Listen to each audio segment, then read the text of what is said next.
Study IQ IAS, अब तैयारी हुई अफोर्डेबल। नमस्कार दोस्तों, स्टडी IQ देख रहे हैं आप और मैं हूं वरुण जौहरी।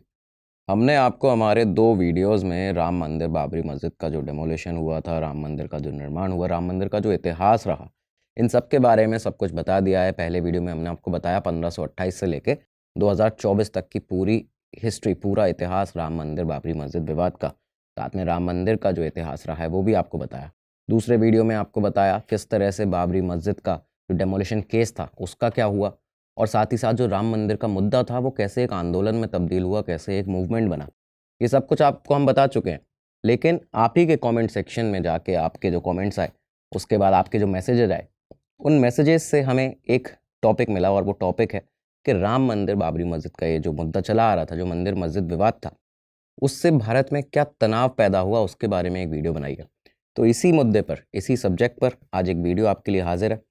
इस वीडियो में आज आपको बताएंगे कि भारत में कैसे कई दफ़ा ये जो मंदिर मस्जिद विवाद रहा, इसने दंगों की स्थिति पैदा कर दी। किस तरह से दंगों का इतिहास रहा, कब से ये शुरू हुए, किस तरह से शुरू हुए, क्या क्या उनकी कहानियाँ रहीं, और कहाँ कहाँ पे दंगे हुए, इस तरह की आज सारी चीज़ें आपको बताने वाले हैं। आज कवर करेंगे सारे के सारे जो राइट्स हुए मंदिर मस्जिद विवाद से रिलेटेड, ये सब कुछ आज के वीडियो में। शुरुआत करते हैं आज के इस वीडियो की। तो आप सभी लोग जानते हैं कि जब 6 दिसंबर 1992 को बाबरी मस्जिद विध्वंस हुआ, जब बाबरी मस्जिद को गिराया गया था, उसके बाद पूरे देश में दंगे की स्थिति पैदा हो चुकी थी, दंगे होने लगे थे, जिसकी वजह से करीबन 2000 लोगों की जान गई थी उस समय दंगों में। लेकिन इसके बाद ये सिर्फ और भारत में नहीं था, यहाँ पे हमारे जो पड़ोसी देश थे, पाकिस्तान, बांग्लादेश, यहाँ पे भी दंगों की स्थिति पैदा हो गई थी, और जो हिंदू थे वहाँ पे, हिंदू कम्युनिटी थी, उनके ऊपर कई सारे अत्याचार किए गए, मंदिरों को तोड़ा गया बांग्लादेश में, पाकिस्तान में, ये सब कुछ हो रहा था। लेकिन इन दंगों की जो शुरुआत थी वो उस समय से नहीं हुई थी। ये दंगों की शुरुआत हुई थी 1853 में। पहली बार दंगे जो बाबरी मस्जिद और मंदिर का जो विवाद था राम मंदिर का, यहाँ पे 1853 में ये पहली बार दंगे हुए थे। इस तरह से कुछ ये हुआ था कि साल था 1850 के आसपास की ये बात है, और अयोध्या उस समय अवध रियासत का हिस्सा हुआ करता था। जो नवाब वाजिद अली शाह थे, उनका यहाँ पर शासन चल रहा था। इसी दौरान बताया जाता है कि जो निर्मोही अखाड़ा था, जो निर्मोही पंथ था, उन्होंने पहली बार ये मांग उठाई और ये मामला सामने वो लोग लाए कि ये जो मंदिर है, वो जो मंदिर पहले था उसको तोड़कर यहाँ पे बाबरी मस्जिद बाबर के सेनापति मीर बाकी द्वारा बनाई गई है।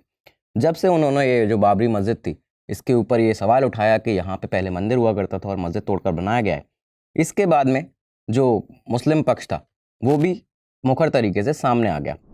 इधर एक तरफ था निर्मोही पंथ, जहाँ पे वो लोग कह रहे थे, जो लगातार अब मंदिर के लिए लड़ाई करना शुरू कर चुके थे, और हिंदू समाज को, जो हिंदू कम्युनिटी थी, उनको एकत्रित करना शुरू कर चुके थे, एकजुट करना शुरू कर चुके थे। दूसरी तरफ मुस्लिम पक्ष जो था वो लगातार ये दावा करने लगा था कि यहाँ पे कोई मंदिर नहीं था, यहाँ पे जो मस्जिद थी वही थी, और मस्जिद के साथ किसी प्रकार की छेड़छाड़ नहीं की जानी चाहिए। ये सब चीज़ें चलती रहीं, और देखते ही देखते ये जो राम मंदिर मुद्दा था वो एक तरह से मंदिर मस्जिद विवाद में तब्दील हो गया। हुआ क्या, इसके बाद के जो नवाब वाजिद अली शाह थे, जिनका शासन था उस समय अवध में, उनके पास ये मामला पहुंचा, लेकिन उनके पास भी, उनके शासन के दौरान भी कोई इस पर समाधान नहीं निकला। और जब समाधान नहीं निकला, इसके बाद क्या हुआ कि निर्मोही पंथ ने यहाँ पे ये बताया कि जो मंदिर थी उसकी जगह पे जो श्री राम जन्मभूमि है उसका यहाँ पे निर्माण किया जाना चाहिए। जैसे ही ये चीज़ सामने आई, इसके बाद जो मुस्लिम समुदाय था, उन्होंने राम जन्मभूमि नहीं होने का यहाँ पे दावा कर दिया कि यहाँ पे कोई राम जन्मभूमि पहले नहीं हुआ करती थी। इसी के दौरान अयोध्या में पहली बार 2 समुदायों के बीच में सांप्रदायिक हिंसा हो जाती है। जो दंगे थे वो पहली बार 1853 में यहाँ पे हो जाते हैं। पहली बार अयोध्या ने जंग की स्थिति एक तरह से देखी, 2 समुदायों के बीच में ये दंगे हुए, लोग आपस में भिड़ चुके थे, बहुत खून खराबा हुआ, और बड़े पैमाने पर हिंसा हुई थी इस समय। 1855 में नवाब वाजिद अली शाह की एक रिपोर्ट है, उसके मुताबिक ये बताया जाता है कि कई सारे जो हिंदू थे, सैकड़ों हिंदू ऐसे थे जिन्होंने एक समय पे 1855 में बाबरी मस्जिद को उस समय घेर लिया था। जब इन्होंने मस्जिद को घेरा, उसके बाद मस्जिद के बचाव में जो मुस्लिम पक्ष था वो सामने वहाँ पे आया। जब उनके लोग आए तो यहाँ पे भी एक बहुत बड़ा खूनी संघर्ष हुआ, एक बहुत बड़ी हिंसा हुई। एक तरह से उसको उस ज़माने का जो दंगे आप कह सकते हैं, तो दंगे वहाँ पे एक बार फिर से हुए, और इसी के साथ वहाँ पे बताया जाता है उस रिपोर्ट के मुताबिक कि 70 लोग वहाँ पे मारे गए थे, 70 लोगों की वहाँ पे उस दौरान 1855 में मौत हुई थी। 53 से चला आ रहा था, 5 साल तक, अगले जो 5 साल आने वाले थे करीबन 1858 तक, वहाँ तक हिंसा ये जो थी लगातार अयोध्या में भड़कती रही, सांप्रदायिक दंगे इस तरह से होते रहे। और जो राम जन्मभूमि थी, जो जन्मभूमि मंदिर था, जो वहाँ पे पहली बार ये जो एक तरह से ये हुआ कि फेंसिंग लगा दी गई। फेंसिंग किस तरह से लगी थी कि क्योंकि 1858 तक जो ब्रिटिश हुकूमत थी, जो ब्रिटिश सरकार थी, उन लोगों ने यहाँ पे आके इसके बीच में इस विवाद को ख़त्म करने के लिए हिंदू मुसलमान के यहाँ पे फेंसिंग लगा दी गई और जो राम जन्मभूमि थी उसको एक तरह से 2 हिस्सों में डिवाइड कर दिया गया था। ये चीज़ यहाँ पे हुई। पहली बार दंगे आपने देखे कि 1853 से शुरू हुए, 5 साल तक करीबन ये हिंसा चलती रही समय समय पर, 1858 तक, जब तक ये फेंसिंग नहीं लगाई गई थी। इसके बाद ये हुआ कि समय आगे बढ़ा, समय के साथ भारत आगे बढ़ा, भारत आज़ाद हुआ। भारत जब आज़ाद होता है 1947, उसके बाद ये सरकारें आती हैं, सरकारें आईं और सरकार आने के बाद में ये जो मुद्दा था ये पहले ही भी अदालत में पहुंच चुका था, उसके बाद ये अदालतों में भारत की लगातार चलता रहा। अब ये मंदिर मस्जिद विवाद अदालतों में था, फिर भी इस बीच में कई बार ऐसी हिंसाओं की जो वारदात थी वो सामने आती रही समय समय पर देश के अलग अलग जगहों से। लेकिन इसके बाद जब कई सारे हिंदू संगठन थे, कई सारे मुस्लिम संगठन थे, वो सब भी इस मंदिर मस्जिद विवाद के बीच में उतर चुके थे सामने, उसके बाद ये मामला और ज़्यादा उग्र होने लगा। दोस्तों, इस वीडियो को आगे बढ़ें इसमें, इससे पहले आपको बता दें एक ज़रूरी सूचना कि आप लोग जो ये वीडियो देख रहे हैं, अगर आप यूपीएससी सिविल सर्विस एग्जामिनेशन की तैयारी कर रहे हैं, करना चाहते हैं, एक बार जाके इस वीडियो के डिस्क्रिप्शन में सारे कोर्सेज आपके लिए अवेलेबल हैं, उनको ज़रूर देखिएगा। बहुत ही अफोर्डेबल रेट्स में, बहुत ही अच्छे प्राइजेज़ में आपके लिए बैचेस बनाए गए हैं, स्ट्रक्चर किए गए हैं, बहुत ही अच्छे फैकल्टी और बहुत ही शानदार स्टडी मटेरियल के साथ में। एक बार जाके ज़रूर अपने कोर्सेज़ को देखिएगा, डिटेल्स को पढ़िएगा। आप भली बात ही जानते हैं आपको किन चीज़ों की ज़रूरत है, आवश्यकता है इस जर्नी में, आपके सफ़र में। और साथ में यहाँ पे बड़ा डिस्काउंट पाने के लिए उन अफोर्डेबल रेट्स पर आपको यहाँ पे VJ लाइव कोड लगाना है, जो आपको आपकी स्क्रीन पर दिख रहा है। VJ लाइव ये आपका कोड है, आपको यहाँ पे लगाना है और इसी के साथ में आप अपनी तैयारी को बहुत ज़्यादा मजबूत बनाएंगे। हमारी शुभकामनाएं आपके साथ हैं। इसके बाद साल आता है 1889, 1989 आया और भारत के बिहार में, बिहार के भागलपुर डिस्ट्रिक्ट में, जिसकी पहले भी एक हिस्ट्री रही थी, भागलपुर की भी जो सांप्रदायिक हिंसा थी उसकी, कम्युनल वायलेंस यहाँ पे पहले भी देखा गया था 1924 में, 1936 में, 1946 और 1967 में। तो ये यहाँ पे पहले भी देखा जा चुका था कम्युनल वायलेंस, लेकिन कभी भी ये इतना ज़्यादा उग्र नहीं हुआ था कि भागलपुर के जो रूरल एरियाज़ हैं वहाँ तक पहुँच जाए, इतनी ज़्यादा हिंसा भड़क जाए। लेकिन ये हुआ 1989 में। दिन था 24 अक्टूबर 1989 की बात है। भागलपुर ने कुछ ऐसा देखा जो बहुत ही ज़्यादा खौफनाक था। हुआ क्या कि राम मंदिर बनाने के लिए जो मांग उठने लगी थी, जो विश्व हिंदू परिषद के द्वारा मांग उठाई गई थी, इसके बाद में भारत भर से कई सारे ऐसे कार्यक्रमों का आयोजन किया गया जहाँ पे जो ईंटें ले जाना, अयोध्या के लिए ईंटों को इकट्ठा करना, इस तरह के कार्यक्रम चलाए जा रहे थे, जुलूस निकाला जा रहा था। इसी दौरान हुआ क्या कि एक हिंदू जुलूस था, एक हिंदू कम्युनिटी का एक जुलूस था, जो नारे लगाता हुआ भागलपुर में एक मुस्लिम लोकेलिटी थी तातरपुर नाम की, वहाँ से निकलता है। जब ये जुलूस वहाँ से निकला तब तक सब कुछ ठीक था, लेकिन इसके बाद जो बताया जाता है, जो आरोप जिस तरह के लगे थे, कि ये कहा जाता है कि उस जुलूस में कुछ आपत्तिजनक नारे लगे, कुछ दोनों कम्युनिटी के बीच में विवाद हुआ और इसके बाद तातरपुर में जो लोग रहते थे वहाँ पे कुछ ऐसे मुस्लिम कम्युनिटी के कुछ ऐसे लोग थे, मुस्लिम समुदाय के, जो छुपे हुए थे और उन्होंने पत्थर फेंकना शुरू कर दिया इस जुलूस के ऊपर। ये 1989 की बात है, 24 अक्टूबर। यहाँ पे जब ये पत्थर फेंके गए, बताया जाता है कि एक बम बना के भी, एक देसी बम भी वहाँ पे उस जुलूस के ऊपर फेंका गया।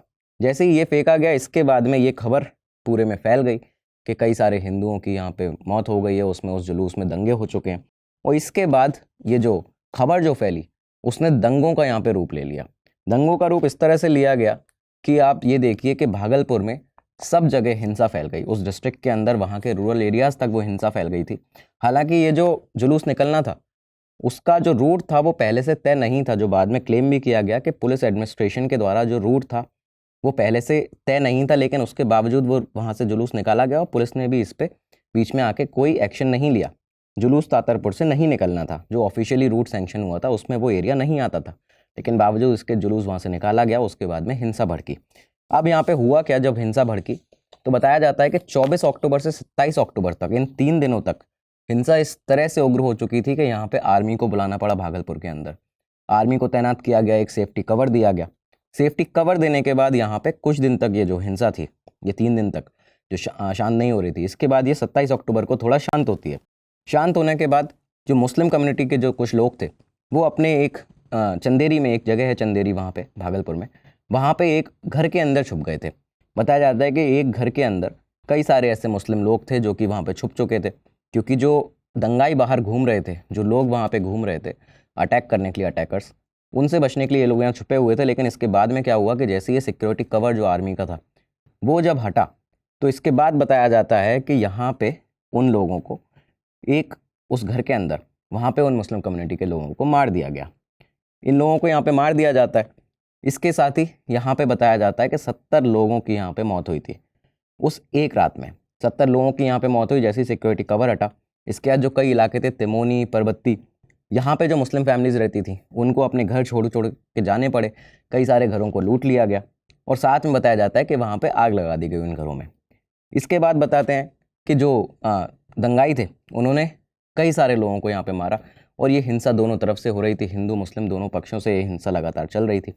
बच्चों को, बुजुर्गों को भी यहाँ पे नहीं छोड़ा गया। भागलपुर में इस तरह की खौफनाक स्थिति वहाँ पे बन चुकी थी। और उसके बाद बताते हैं कि करीबन 100 लोग ऐसे थे जिनकी जो लाशें थी, एक समुदाय के जो 100 लोग थे उनकी जो लाशें थी उनको पहले एक तालाब के एक कुएं के अंदर डाल दिया गया था। लेकिन वहाँ पे जब ये पकड़े जाने का शक था तो इसके बाद एक जगह है लोगाएं गांव की एक खेत था, तो उस खेत में वहाँ पे वो जो गोभी का जो खेत हुआ करता था, उस गोभी के खेत के नीचे वहाँ पे उनकी एक मास ग्रेव बना दी गई। मतलब उन सारी लाशों को एक खेत के अंदर दफना दिया गया।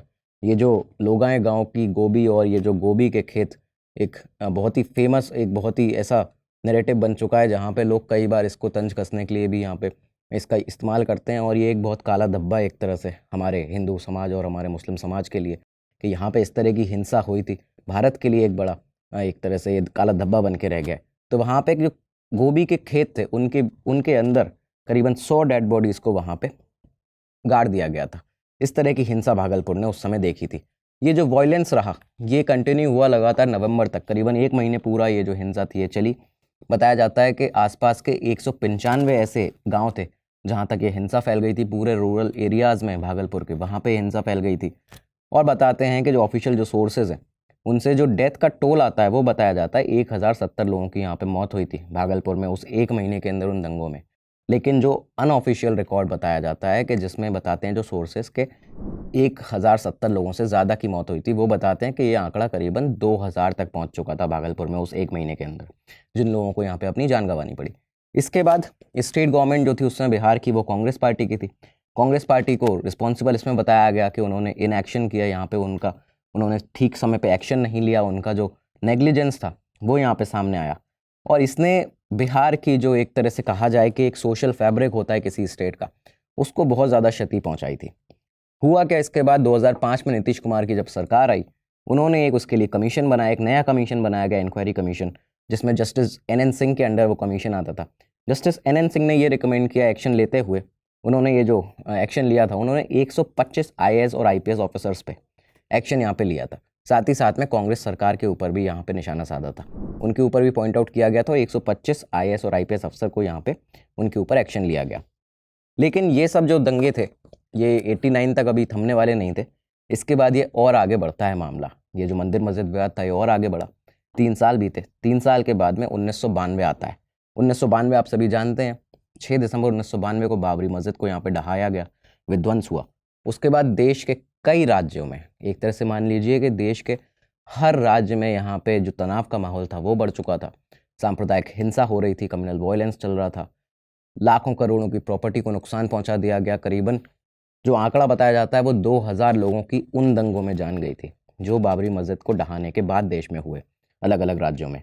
तो यहाँ पे ये चीज़ें हुई और इस कड़ी में ये जो आग थी दंगों की ये पहुँच जाती है भारत की जो आर्थिक राजधानी मुंबई, महाराष्ट्र। तो मुंबई अब ये आग जो थी वो दंगों की पहुँच चुकी थी।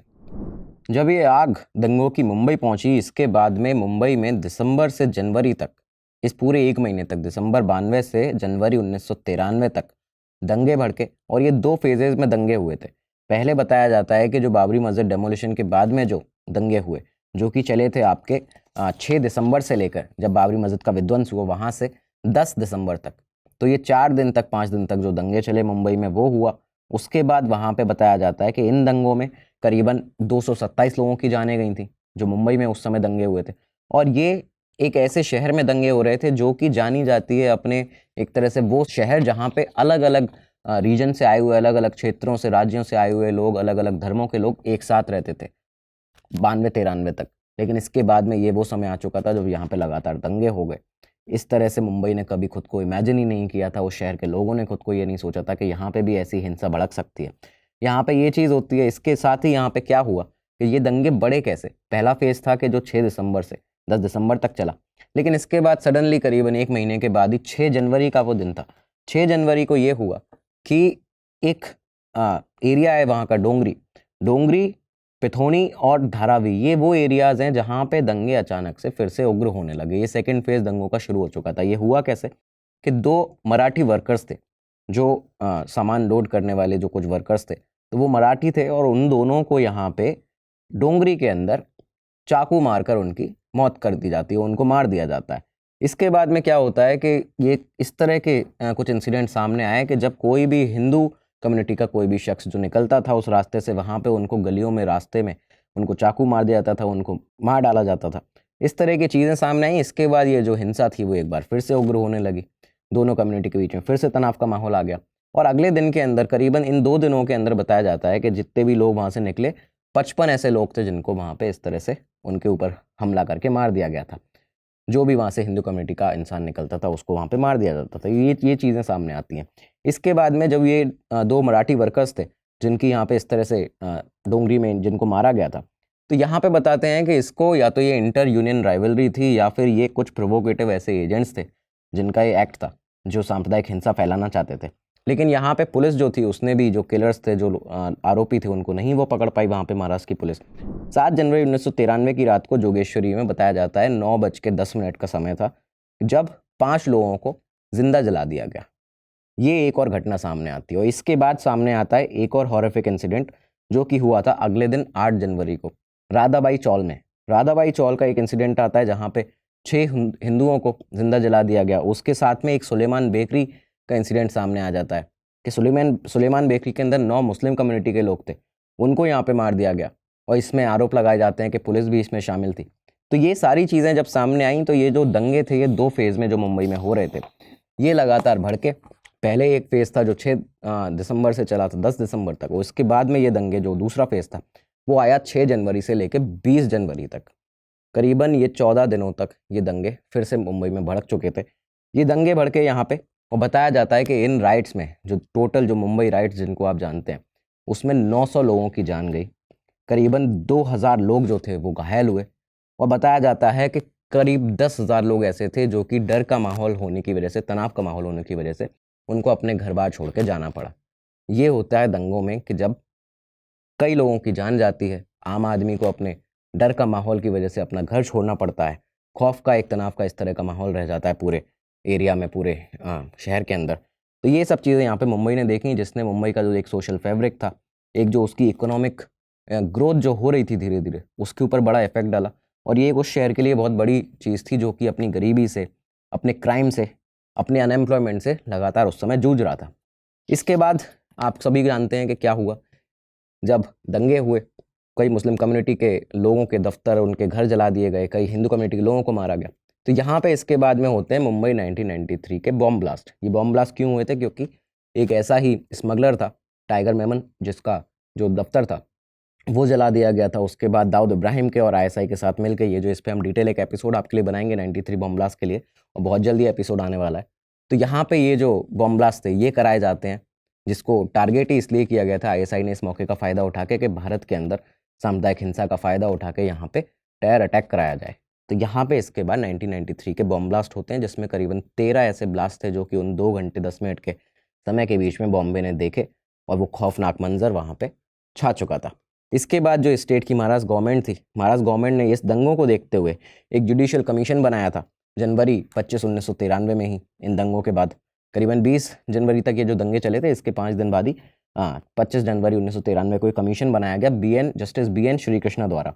Justice B N Srikrishna का ये कमीशन बना। इन्होंने इन्वेस्टिगेट किया पूरे मामले के क्या कॉन्सिक्वेंसेज रहे, क्यों ये दंगे हुए, क्या इसके कॉजेज़ थे। और इसके बाद इस कमीशन ने अपनी जो रिपोर्ट थी वो पेश की थी 1998 में, 1998 में। इस रिपोर्ट में उन्होंने बताया था, एक जो पूरी इन्वेस्टिगेशन थी उसके बाद, कि ये एक इंस्टिगेटिंग और एबेटिंग, ये जो इंस्टिगेट किया गया इन राइट्स को, इसमें उन्होंने कई सारे ऐसे लोगों का नाम लिया, कई सारे कोई पॉलिटिशियंस थे, पुलिस का इसमें पुलिस ऑफिसर्स का नाम लिया था, मीडिया पर्सनल्स का नाम लिया था, मीडिया के कुछ लोग इसमें शामिल थे जिन्होंने इन दंगों को भड़काया है। तो इसमें इन सब लोगों का नाम आता है। 1992 बॉम्बे के जो राइट्स हुए, ये भारत के इतिहास का भी एक तरह से एक डार्केस्ट चैप्टर माना जाता है कि जब भारत के इतने बड़े एक शहर में, एक मेट्रोपॉलिटन सिटी ने इतने बड़े दंगे वहाँ पे देखे। और ये इंडियन जो इंडिपेंडेंट जो इंडिया था हमारा, जो आज़ाद भारत है, उसकी हिस्ट्री का एक काला अध्याय इसको माना जा सकता है। साल 1992-93 के बाद करीबन 9 साल बीत जाते हैं। 9 साल बीते, मंदिर मस्जिद के विवाद के चलते इन 9 सालों के बीच में जो हिंदू मुस्लिम के बीच जो हिंसा भड़क रही थी वो नहीं भड़की। लेकिन इसके बाद हुआ क्या कि एक बार फिर से 2002 आता है। साल 2002 आया और इस बार ये जो जगह थी वो होने वाली थी गुजरात। भारत के गुजरात में ये सब कुछ ऐसा होने वाला था जिसमें कम्युनल हार्मनी जो है इंडिया की, जो सांप्रदायिक सद्भावना है, जो एक तरह से आपस में लोग रहते हैं बिना किसी तनाव के माहौल के, ये यहाँ पे एक बार फिर से भंग होने वाला था और यहाँ पे कम्युनल हार्मनी को एक बड़ी ठेस पहुँचने वाली थी। ये हुआ कुछ इस तरह से कि गुजरात में 1969 में भी पहले दंगे जो थे वो हो चुके थे हिंदू मुस्लिम के बीच में। गुजरात पहले भी 69 में ये सब देख चुका था। लेकिन मंदिर मस्जिद विवाद के चलते साल 2002 था, जो एक खौफनाक साल होने वाला था। हुआ कुछ इस तरह से कि गुजरात के गोधरा स्टेशन पर, यहाँ पे जिसको आप गोधरा कांड के नाम से जानते हैं, एक बहुत ही दुखद यहाँ पे घटना हुई। साबरमती एक्सप्रेस थी, एक ट्रेन, जिसके S6 डिब्बे के अंदर आग लगा दी जाती है। 59 यहाँ पे लोग थे जिनकी जलकर मौत हो गई। और ये वो लोग थे जो कि अयोध्या से कार सेवा करने के बाद में वापस आ रहे थे। ये जो ट्रेन थी ये अहमदाबाद जाने के लिए, साबरमती जो एक्सप्रेस थी, ये गोधरा स्टेशन से बस चली ही थी कि इतने में एक शख्स ने यहाँ पे इस ट्रेन में चढ़कर यहाँ पे इसकी चेन खींच दी। चेन खींचने से ट्रेन जब रुकती है उस पर पहले पथराव किया जाता है, उसके बाद उस ट्रेन में आग लगा दी जाती है। आग लगने से जितने भी ये हिंदू तीर्थयात्री थे, करीबन 59 ऐसे लोग थे जिनकी यहाँ पे जलकर मौत हो गई। और इसके बाद गुजरात में भड़कते हैं दंगे। गुजरात में जब ये पूरे राज्य के अंदर दंगे भड़के, इन दंगों में 1000 से ज़्यादा लोग मारे गए।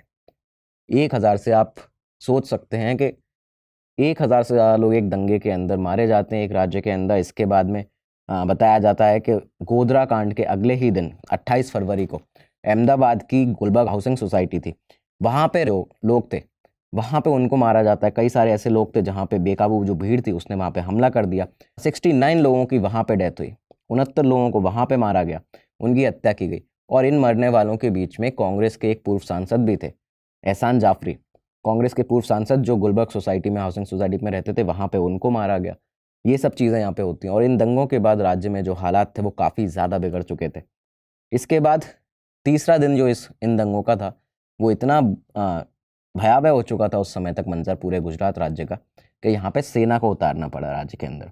तीसरे दिन सेना को उतारा जाता है। इसी बीच में आपने हमारे एक एपिसोड में सुना होगा बिल्किस बानो का केस, एक ऐसा खौफनाक केस जिसमें एक प्रेग्नेंट महिला थी, उसके साथ में सामूहिक दुष्कर्म किया गया, उसकी बच्ची को मार दिया गया, उसके बाद में उनके परिवार के कई सारे लोगों को मार दिया गया। तो ये भी केस गुजरात दंगों की एक हकीकत है जो एक खौफनाक तस्वीर दिखाता है। ऐसी कई सारी खौफनाक तस्वीरें उस समय गुजरात दंगों की रही हैं सामने, जो कि कभी कोई तस्वीर ऐसी हैं जो दब गई और कुछ तस्वीरें सामने आई हैं।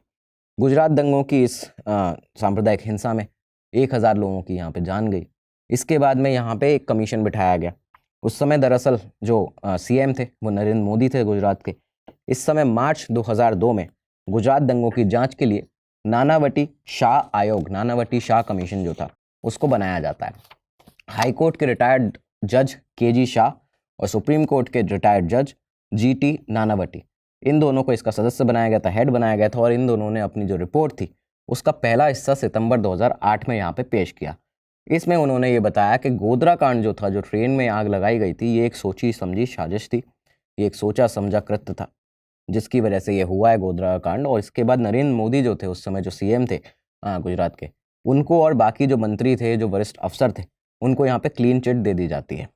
इसके साथ ही जो 2009 आया, तो 2009 में जो KG शाह थे, जस्टिस KG शाह, उनका क्योंकि निधन हो गया था, तो उसके बाद गुजरात हाई कोर्ट के जो रिटायर्ड जज थे, जस्टिस अक्षय मेहता, जो अक्षय मेहता थे जस्टिस, इनको यहाँ पे सदस्य बनाया गया। और फिर इस कमीशन का नाम हो गया नानावटी मेहता कमीशन। तो नानावटी मेहता आयोग ये हुआ। और इसके बाद में इस आयोग ने दिसंबर 2019 में अपनी दूसरी जो रिपोर्ट थी उसका जो दूसरा हिस्सा था वो पेश किया, जिसमें इन्होंने जो पहली रिपोर्ट थी जिसमें क्लीन चिट दे दी गई थी, सीएम नरेंद्र मोदी को, और उस समय ये बताया गया था कि गुजरात जो राइट्स थे वो एक सोची समझी साजिश थी। यही इन्होंने इस रिपोर्ट में भी अपनी बताया। इस तरह से गुजरात दंगों तक ये जो राइट्स थे ये पहुंचते हैं। 2002 तक 1853 में शुरू हुए हिंदू मुसलमान के जो दंगे थे भारत के अंदर मंदिर मस्जिद विवाद के चलते, इसके बाद 2002 तक ये राइट्स यहाँ पे पहुँचते हैं।